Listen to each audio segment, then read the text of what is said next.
Hello YouTube, it's Sean and I'm back today and I'm going to be doing a quick gear review video, and today I'm going to be talking about my Hexamid Solo Plus. Stay with me.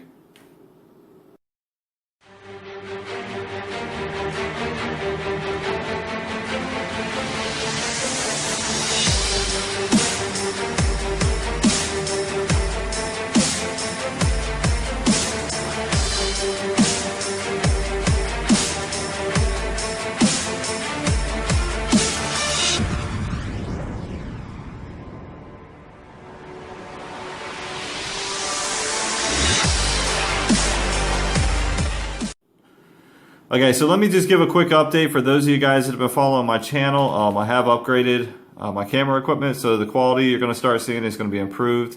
I'm going to start shooting videos up to 4K Ultra, so just know that that's going to be coming, including on this video. So let me go ahead and get started. For those of you guys that have been watching my channel for a little while, I've been preparing for my 2016 Appalachian Trail through hike, and the tent that I've decided to take with me is my Zpacks Hexamid Solo Plus. What I've done is I've had this tent for I guess over maybe 2.5, 3 years, and I've made some upgrades to it as well as some modifications. When I originally purchased it, I just purchased a tarp, but I've gone ahead and I've also purchased a bathtub floor for it and made some other modifications. So let me give you some quick weights and then we'll go ahead and get started. And let me just, while I'm pulling the weights up, give you kind of like an agenda for today, what I'm going to be doing. I'm going to give you some weights. I'm going to go outside. I'm going to show you what it looks like set up. And then I'm going to kind of explain the modifications that I made to it. So, and what I'll do is I'll record the setup when I'm actually outside in 4K Ultra. Okay, so total weight for the Hexamid comes in at 17.26 ounces. And this is actually got some modifications to it, which I'll explain later. And then with the stakes, 2.9. So, and this is 10 6.5 shepherd hook stakes. So total weight comes out to 20.1 ounces. So roughly 1 pound 4 ounces. So let me go ahead and stop this. I'm going to go ahead and set this thing up outside, and I will pick up where I left off at. See you guys in a few.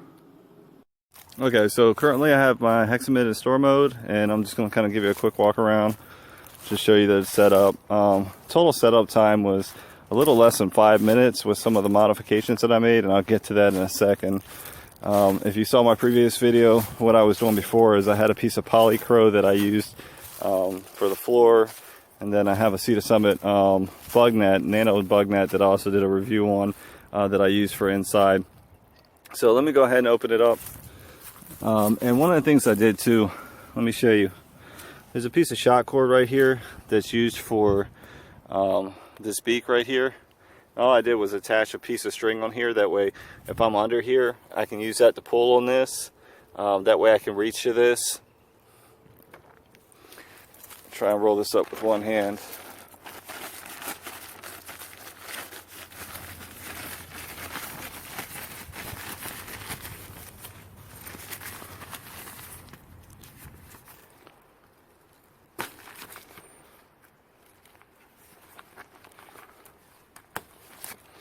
Okay, so one of the things you'll notice is that I got the Zpacks bathtub floor, and this is the twin size. I think that I could actually have gone with the Solo Plus size and probably been just as fine. I just wanted the extra room.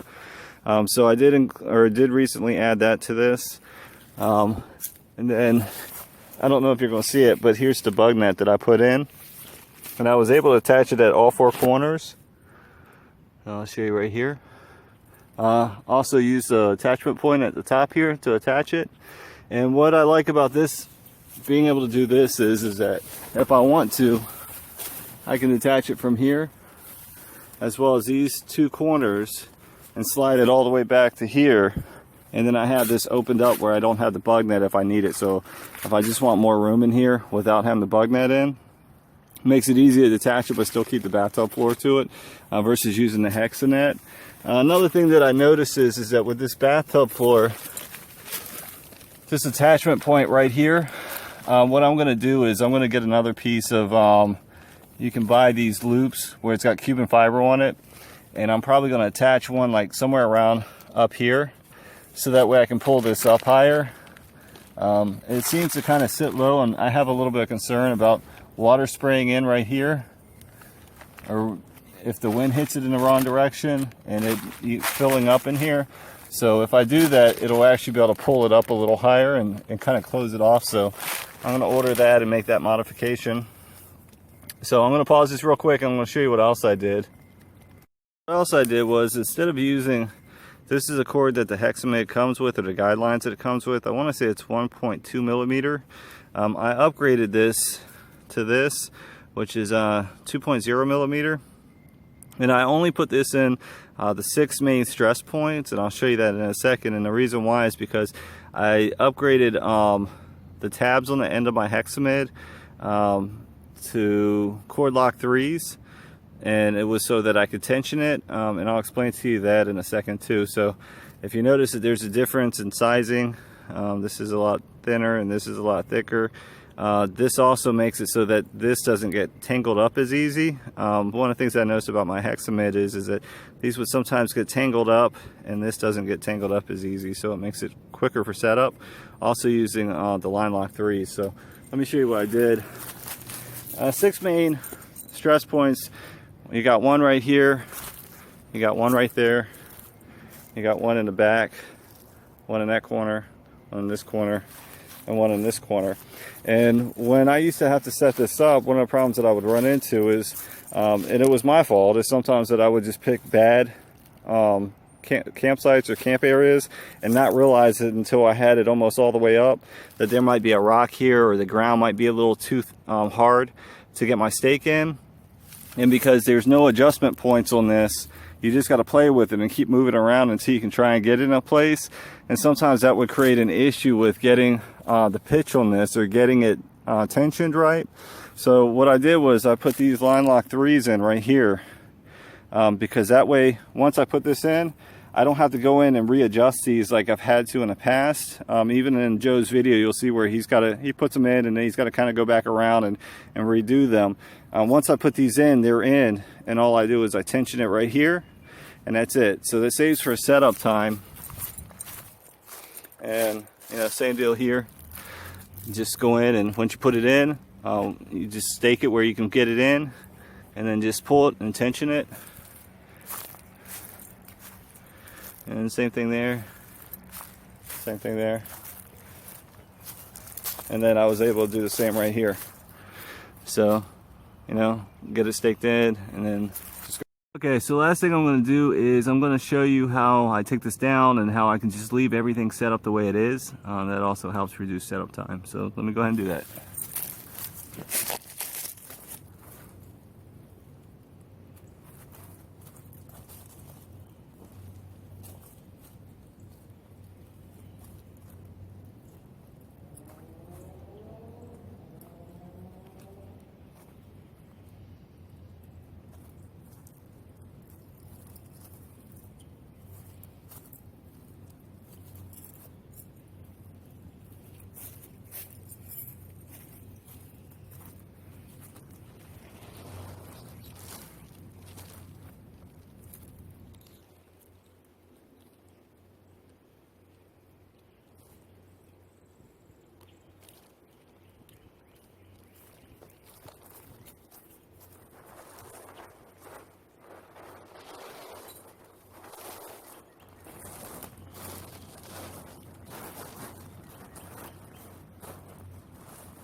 And one of the things I should have done is I should have just rolled this up into 3 times, or folded over 3 times, but I didn't. I only did it twice.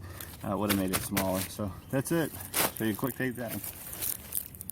Just go from there, and then just kind of give you a view from outside with the bathtub floor in. Back up a little bit. So anyway, if you liked the video, you found it informative, please hit the like button.